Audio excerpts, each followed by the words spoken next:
오늘 본문의 말씀을 가지고 바 예수의 회방이라는 제목으로 함께 말씀을 나누도록 하겠습니다. 우리 옆에 있는 분들에게 좀 이렇게 인사했으면 좋겠는데요. 당신 때문에 행복합니다. 당신 때문에 행복합니다.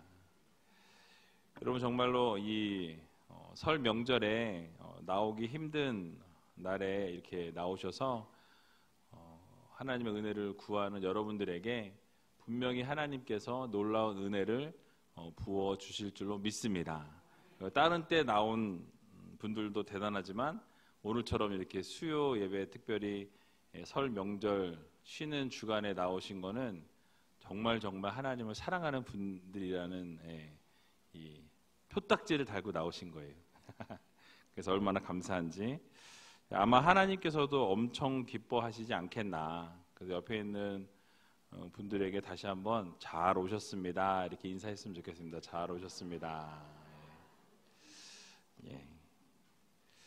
자, 지난주에 우리가 지도를 제가 보여드리면서 바나바와 사울의 1차 전도 여행의 그 앞부분이 어떻게 되어지는지를 말씀을 드렸습니다.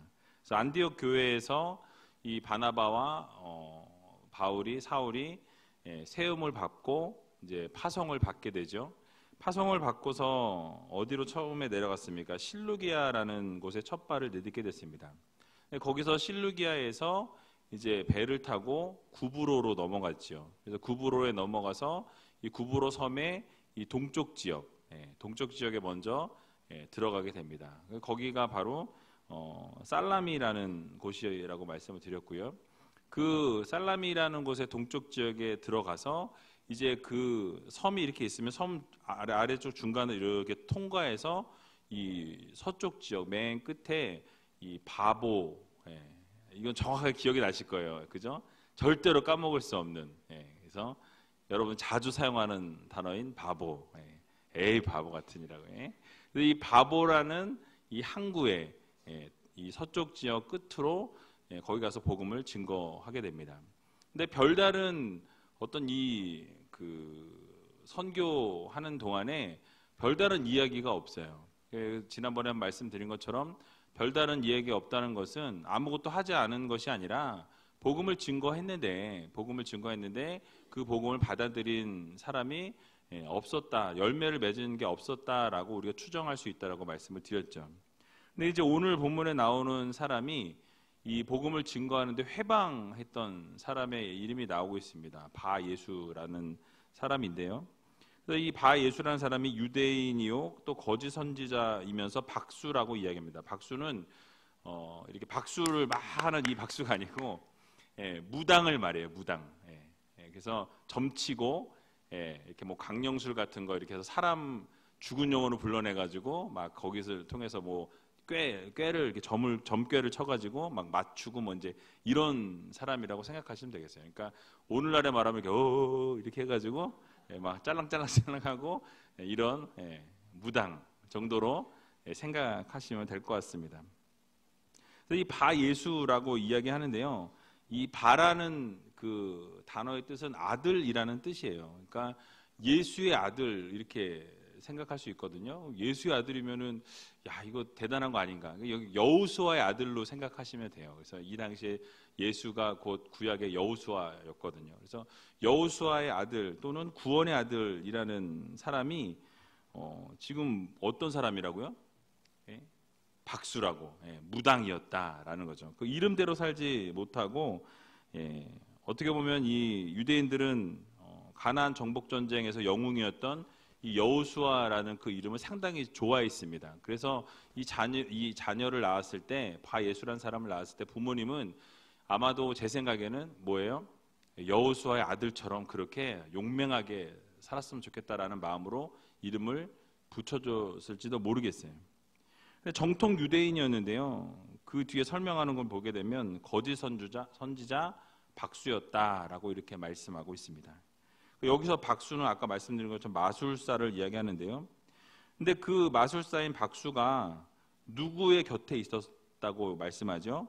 바로 총독 서기오 바울이라는 사람 곁에서 일을 하고 있었다라고 말씀하고 있습니다. 그래서 그 총독 서기오 바울이라는 사람 곁에서 이 강령술이나 마술 같은 걸로 사람을 미혹하고 돈을 벌던 사람이 바로 이 바 예수라는 사람이었어요. 그런데 이 바울이 선교 사역을 하는 데 있어서 첫 방해물로 나타난 사람이 지금 누구입니까? 바로 바 예수라는 사람이었어요. 어떻게 그 사람이 회방을 했고 결국 그것 때문에 어떤 결과를 초래하게 되었는지를 오늘 본문 말씀을 통해서 함께 살펴보기를 원합니다.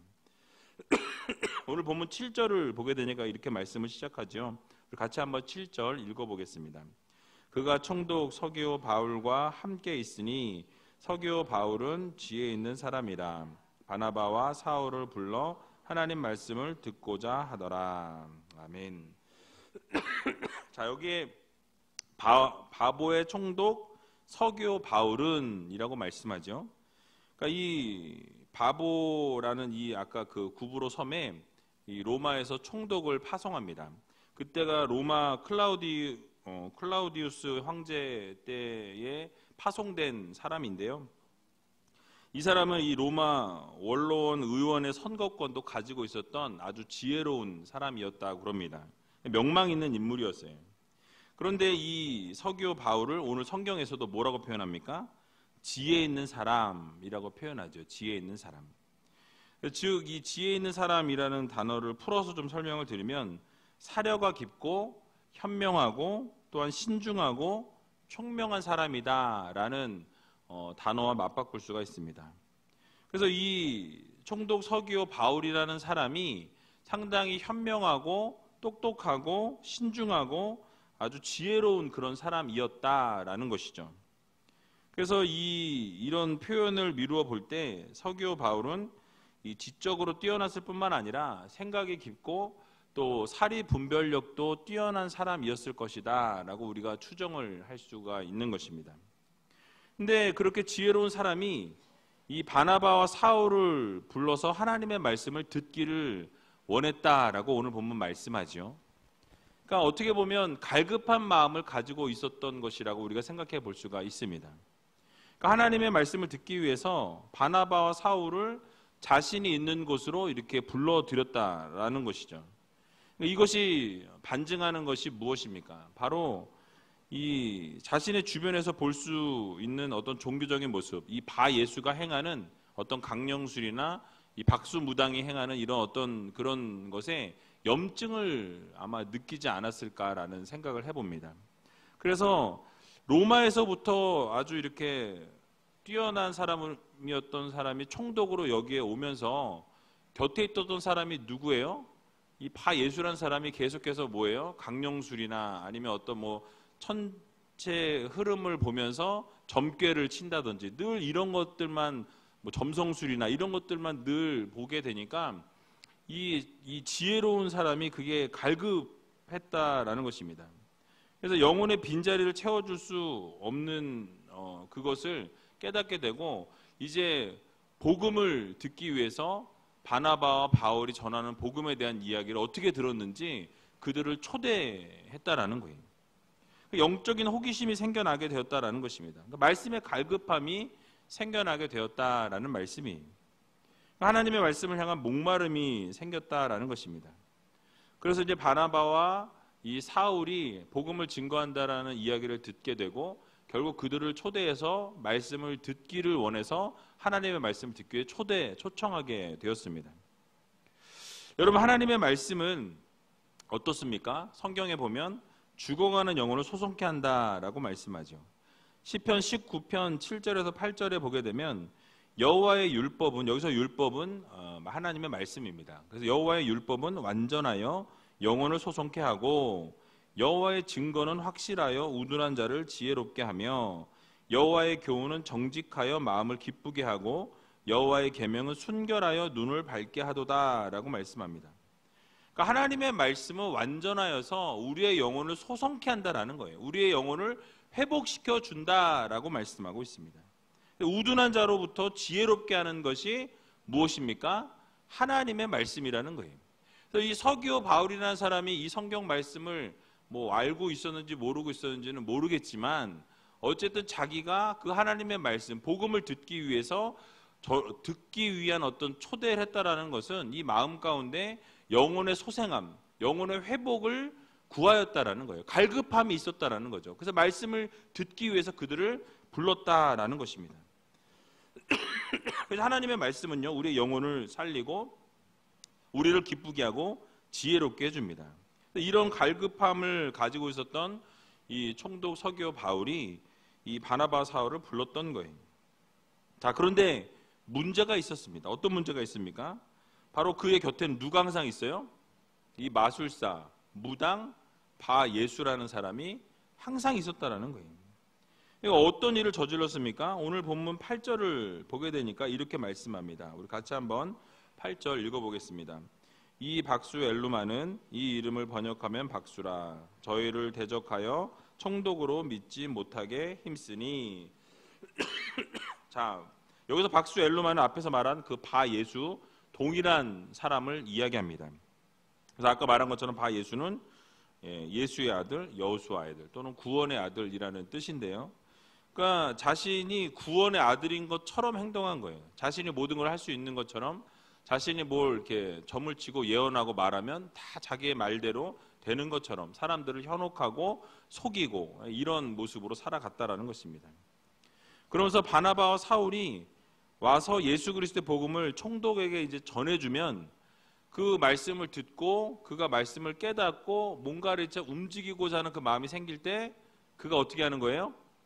그 말씀을 거부하게끔 믿지 못하게 하도록 힘쓰고 애썼다라고 말씀합니다. 그러니까 예수 그리스도의 살아서 역사하심과 십자가의 죽으심과 이 부활의 놀라우신 그 은혜를 전하고 나면 그 옆에서 어떻게 하는 거예요? 이제 아니야 그거 아닙니다.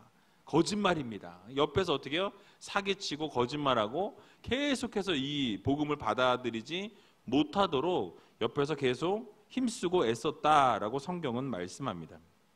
복음을 비방하고 각종 못된 이야기들을 쏟아 놓음을 통해서 이 총독이 믿음의 길로 들어서지 못하도록 계속해서 막았다라고 성경은 말씀하고 있죠. 여러분, 이유가 무엇이겠습니까? 만약 이 총독 서기오 바울이 복음을 받아들이게 되면 그동안 자신이 누렸던 이 영광, 부귀영화, 권세, 돈줄 이게 다 어떻게 돼요? 한 방에 끊어지게 된다라는 거예요. 그러니까 자신의 그 밥그릇 때문에 이것을 끊어내지 못하게 하도록 계속해서 중간에서 어떻게 해요? 거짓말하고 사기치는 거예요. 다시 말하면 총독 서기오 바울 옆에서 주님을 믿지 못하도록 해방했다라는 거예요. 그러니까 그의 실체는 마귀의 앞잡이였고 악행으로 가득한 사람이었다라고 말씀하고 있습니다. 즉 총독의 이 곁에 붙어서 그의 생각과 삶을 좌우하고 지배했던 거예요. 여러분, 우리의 삶을 생각해 보면 마찬가지입니다. 사단은요, 광명의 천사로 우리 앞에 나타나서요, 우리 곁에 있을 수 있습니다. 우리 곁에서 우리의 영혼을 병들게 한다라는 거예요. 어둠의 세력들이 존재할 수 있다라는 것입니다. 우리의 삶을 노략질하면서 겉은 순결한 양과 같은 모습으로 다가오지만 실제로 우리의 영혼을 갉아먹는 그 어둠의 세력들이 우리 주변에 존재할 수 있다라는 것입니다. 여러분, 그래서 이단이 될 수도 있고요. 혹시 믿음의 동역자들이라고 이렇게 탈을 쓰고 우리를 쓰러지게 하고 넘어지게 하고 방해하고 하나님 앞으로 나아가지 못하게 하는 일들을 저지르는 세력들이 있다라는 사실이에요. 물론 우리 제일교회는 그런 분들이 없겠지만은 그런 세력들이 있다라는 거예요. 그래서 여러분, 만약에 혹시 누가 되었든지 간에 하나님께 나아가는데 방해물이 되고 하나님을 믿으려고 하는 것에 장애물이 되어지는 사람들이 주변에 있다면 의심해 볼 필요가 있다라는 거예요. 아무리 그가 고상한 말을 하고 믿음의 동역자일지라도 하나님 앞에 나아가는데 방해가 되고 장애물이 된다면 그것은 이 바예수와 같은 사람일 수 있다라는 것을 우리가 생각해 볼 필요가 있는 것입니다. 결국 그렇게 회방하는 상황 속에서 사울의 모습은 어땠습니까? 그런 것을 바라보면서 사울은 오늘 본문 9절을 보게 되니까 이렇게 말씀하죠. 같이 한번 9절 읽어보겠습니다. 바울이라고 하는 사울이 성령이 충만하여 그를 주목하고. 아멘. 자, 여러분 이런 상황 속에서 믿음이 들어가지 않고 이 총독 서기오 바울에게 말씀이 들어가지 않는 상황 가운데 있을 때에 이 사도 바울은 어떻게 됩니까? 그것을 깨닫게 돼요. 그래서 성령이 충만하게 되어서 그를 주목하기 시작합니다. 아, 복음이 들어가지 않는 이유를 깨닫게 된 거예요. 말씀이 들어가지 않는 이유가 바로 저 바 예수라는 사람의 옆에서 어떻게 해요?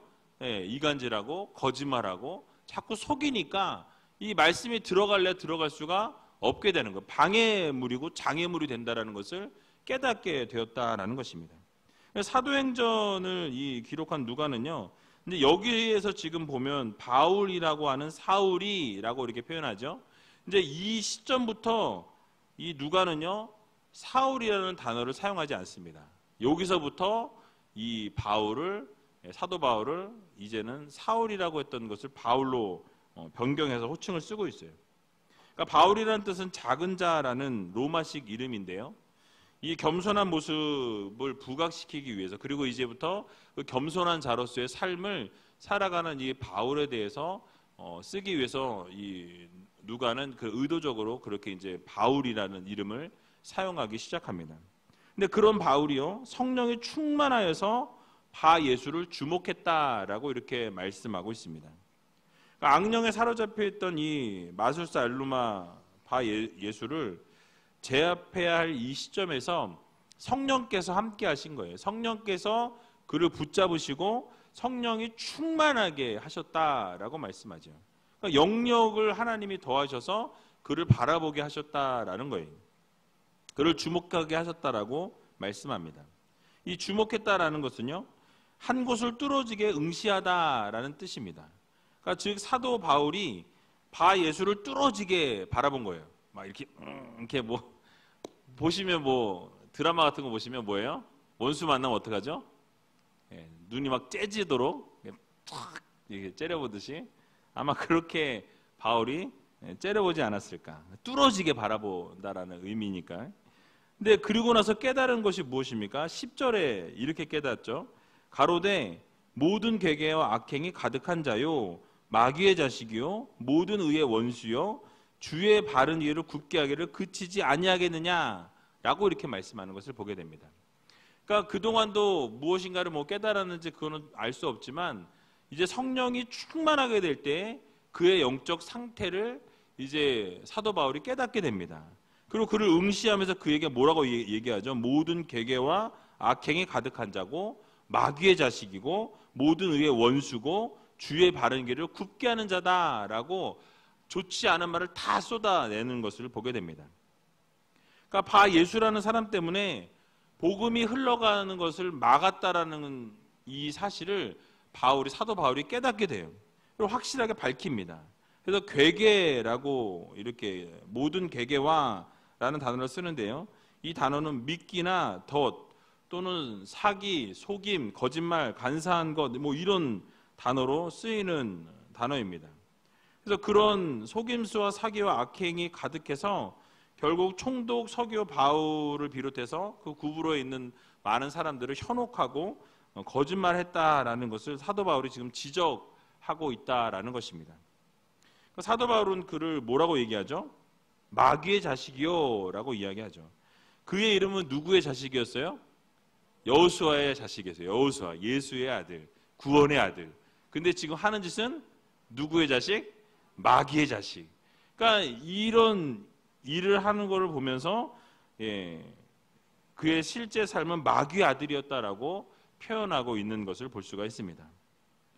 뿐만 아니라 바나바와 사도 바울이 이 총독에 가르치고 전한 복음이 마음에 자리 잡지 못하도록 계속해서 거짓말하고 거짓 증거하고 간사함으로 복음이 전파되지 못하게 회방했다라는 것을 분명하게 이 사도 바울이 그 자리에서 총독 서기오 바울이 있는 곳에서 밝혔다라는 거예요. 여러분, 우리의 삶은 어떠한지 우리가 좀 돌아볼 필요가 있습니다. 뭐 여기 앉아 계신 분들이 그렇게 살아간다라고 말씀드리는 게 아니라 우리도 하나님의 백성의 자녀로 부르셨고 하나님의 백성으로 부르시고 자녀로 부르셨고 제자로 부르셨는데 과연 우리도 그 이름에 걸맞게 살아가고 있는가라는 것을 여러분들에게 이렇게 질문하기를 원합니다. 그러니까 바 예수라는 이름처럼 그 이름에 걸맞게 좀 살아가야 할 텐데 그것이 아니라 마귀의 자식처럼 살았던 그 엘루마라고 불렀던 이 바 예수와 같은 삶을 우리가 살고 있지는 않은지 우리 자신을 좀 돌아볼 필요가 있다라는 것입니다. 그러니까 우리가 주님의 바른 길을 따라가야 하는데 제자의 삶을 살아가야 할 텐데 주의 길을 오히려 굽게 하는 삶을 살아가고 혹시는 빛을 가리우는 삶을 살아가고 있지는 않은지 우리 자신을 좀 돌아볼 필요가 있다라는 것입니다. 여러분, 우리는 이 마귀의 자녀의 역할을 감당해서는 안 된다라는 거예요. 그러니까 마귀에게 쓰임을 받아서는 안 된다라는 것입니다. 반드시 빛의 자녀의 삶을 살아가고 정말 소금의 역할을 감당할 수 있는 귀한 우리제일교회 모든 성도님들이 다 되시기 바랍니다. 근데 결국 그렇게 복음이 전파되는 것을 회방하고 이 마귀의 자식처럼 살았던 이 바 예수에게 일이 벌어지게 돼요. 결국은 어떻게 됩니까? 하나님의 심판이 임하게 되는 것을 볼 수가 있습니다. 오늘 본문 11절을 보게 되니까요, 이렇게 말씀하죠. 같이 한번 11절 읽어보겠습니다. 보라, 이제 주의 손이 내 위에 있으니 내가 소경이 되어 얼마 동안 해를 보지 못하리라 하니 즉시 안개와 어두움이 그를 덮어 인도할 사람을 두루 구하는지라. 아멘. 자, 여기서 주의 손이 내 위에 있다라고 이렇게 바울이 이야기하는데요, 그것이 무엇을 뜻하는 것입니까? 바로 하나님의 권능이 너의 위에 지금 임하려고 준비되어 있다라는 것을 이야기하고 있어요. 그러니까 하나님의 심판이, 하나님의 형벌이 바로 너의 머리 위에 바로 있다라는 것을 이야기했다라는 거예요. 그러니까 영적인 눈이 띄어지고 성령의 충만함 가운데 그에게 마귀의 자식이라고 정말 그가 의롭지 못하다고 계속 이렇게 선포한 바울의 말 바로 뒤에 너의 머리 위에 이제 하나님의 심판이 임하여 있으니 곧 심판을 받게 될 것이다 라는 선포를 했다라는 것이죠. 그렇게 선포를 하자마자 어떻게 됩니까? 소경이 되어서 얼마 동안 해를 보지 못했다라고 성경은 말씀하고 있습니다. 즉 태양을 보지 못하게 될 것이라는 말씀이에요.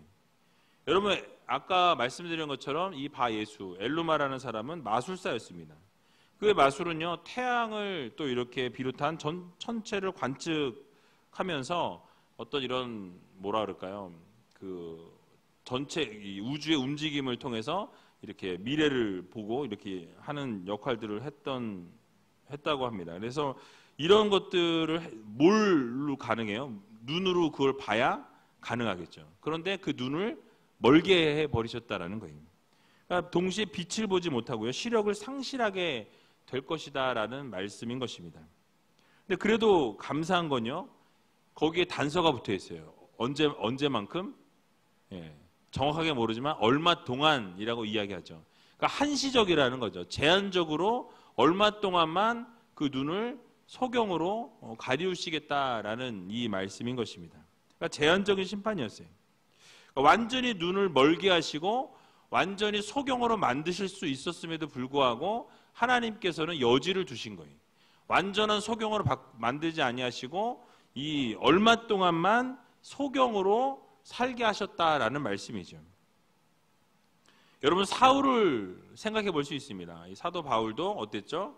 이 다메섹 도상에서 눈이 멀게 되는 사건이 있었습니다. 그리고 눈이 먼 그 동안에 그 사도 바울은 어떻게 했어요? 하나님 앞에 기도합니다. 회개합니다. 그리고 돌이키고 그가 예수 그리스도를 믿는 자들 핍박했던 그 사도 바울이 이제 예수 그리스도를 만남을 통해서 눈이 멀게 됨을 통해서 그의 삶이 완전히 180도 바뀌게 되는 것을 볼 수가 있다라는 거예요. 그러니까 그 시간 동안 뭐 했습니까? 바로 자신의 잘못을 인정하고 회개하고 돌이켰다라는 사실이. 물론 이 바 예수는요, 그 이후에 어떻게 되었는지 성경은 기록하고 있지 않습니다. 그래서 이렇게 눈이 멀고 그 이후에 다시 눈이 회복되어서 예수 그리스도를 쫓았는지, 제자의 삶을 살았는지, 아니면 다시 그 마술사의 삶을 살았는지 성경은 이야기하고 있지 않기 때문에 우리가 알 길이 없습니다. 그러나 바람이 있다면 우리 가운데 이런 심판이 있게 될 때 우리는 어떻게 해야겠습니까? 그 심판 가운데 있을 때 바로 사도 바울이 회개하고 돌이켰던 것처럼 분명히 이렇게 얼마 동안이라는 단서를 붙인 것은 분명히 회개할 기회를 하나님께서 주시는 것이라고 저는 생각합니다. 여러분들에게도 동일하게 적용이 되어진다는 거예요. 하나님께서 우리들에게 때로는 심판하시고 때로는 우리에게 힘든 고난을 주시고 때로는 어려움들을 주신 이유는 우리가 다시 한번 하나님 앞으로 회개하고 돌이키고 돌아올 수 있는 여지를 우리들에게 허락해 주신 것이라고 여러분 믿으시기 바랍니다. 그래서 여러분 우리가 사울처럼 사도 바울처럼 자신을 철저하게 돌아보고 하나님 앞으로 돌이켜서 회개해서 돌아올 수 있는 여러분들이 다 되시기 바랍니다. 그러므로 사랑하는 우리제일교회 성도 여러분, 혹시 하나님께서 회개하고 돌이키라고 말씀하실 그런 일들이 있으시다면 여러분 오늘 이 밤에 회개하고 돌이킬 수 있는 여러분들이 다 되시기 바랍니다. 그러면 놀라운 기적을 분명히 하나님께서 경험하게 하실 거라는 사실이. 여러분 바예수는 어땠습니까? 그렇게 말이 떨어지자마자 즉시 안개와 어두움이 그를 덮어서 인도할 사람을 찾게 되었다라고 이렇게 성경은 말씀합니다. 바로 사도 바울의 말이 떨어지자마자 하나님께서 심판을 이루셨다라는 것이죠. 여러분 여기서 안개라고 이야기하는데요. 이 안개는 우리가 새벽에 보는 어떤 이 아침에 들판에 깔리는 안개를 말하는 게 아니고요. 바로 이 눈동자의 수정체가 결막염이나 어떤 백내장 같은 그런 질병으로 인해서 흐려지게 되는 것을 말씀합니다. 그래서 어둠이라는 이 단어도 문자적으로 완전히 보이지 않는 것을 말해요. 그래서 눈 앞에 무엇인가 낀 것 같은, 그래서 나중에 허물이 벗겨진 것 같다라고 벗겨지게 되었다라고 그렇게 사도 바울도 이야기하잖아요. 그러니까 이 상황이 아마 비슷한 상황이 아니었을까 싶습니다. 그래서 눈앞을 하나님께서 가리우게 하시고 아무것도 보이지 않게 어두움에 휩싸이게 하셔서 본인 혼자는 걸어 다닐 수 없을 만큼 누군가에게 의지해야만 걸을 수 있을 만큼의 상태가 되었다라는 사실이에요. 근데 결국 하나님께서 그를 심판하셔서 이제는 인도할 사람이 없이는 움직일 수 없는 존재로 전락시키셨다라는 사실입니다. 이러한 본문의 말씀을 통해서 우리가 깨달을 수 있는 것은요, 바로 하나님께서 우리를 책망하실 때 우리는 돌이켜야 한다라는 것입니다. 돌아서는 믿음의 자녀가 되어야 한다라는 거예요. 여러분 사람은요 사실 죄를 짓는 존재들입니다. 그러니까 하나님이 기뻐하시지 않는 일들을 행할 때가 참 많이 있게 되는 것을 보게 됩니다. 근데 중요한 것은 무엇이냐면 하나님께서 돌이킬 수 있는 마음을 주시고 회개할 수 있는 기회를 주실 때 그때 그곳에서부터 돌아서느냐 돌아서지 않느냐의 선택의 문제라는 것이. 이런 기적적인 상황을 총독은 보게 됩니다. 그 상황을 직접 그 눈앞에서 경험한 이 총독 서교 사울은 오늘 본문 12절에 보니까 뭐라고 말씀하죠? 우리 같이 한번 12절 읽어보겠습니다. 이에 총독이 그렇게 된 것을 보고 믿으며 주의 가르치심을 기히 여기니라. 아멘. 즉 총독이 그 눈앞에서 일어난 모든 상황을 눈으로 봤습니다. 그리고 그 모든 것을 보게 되니까 어떻게 되죠? 믿게 되었어요. 그 복음을 받아들이게 되었다라는 것입니다. 그동안 말 들었던 것을 바 예수가 중간에서 가로채고 사기치고 거짓말해서 모든 것을 믿지 못하게 만들었지만 그 상황 가운데서 그가 눈이 멀게 되고 그런 모든 상황에 처하게 되는 것을 보면서 아 정말 하나님은 살아 계시는구나, 예수 그리스도의 복음이 진정한 복음이구나 라는 것을 깨닫게 되고 그것을 믿게 되었다라고 말씀하죠. 그리고 주의 가르치심을 기이 여겼다라고 말씀하게 되는 것을 보게 됩니다. 그러니까 우리는 여기서 깨달아야 한다는 거예요. 결국 하나님께서 우리들에게 돌이키라 말씀하시고 회개하라 말씀하실 때 그렇게 회개할 줄 아는 믿음을 지녀야 할 것입니다. 그래서 잠언 1장 말씀을 같이 한번 살펴봤으면 좋겠는데요. 마지막으로 잠언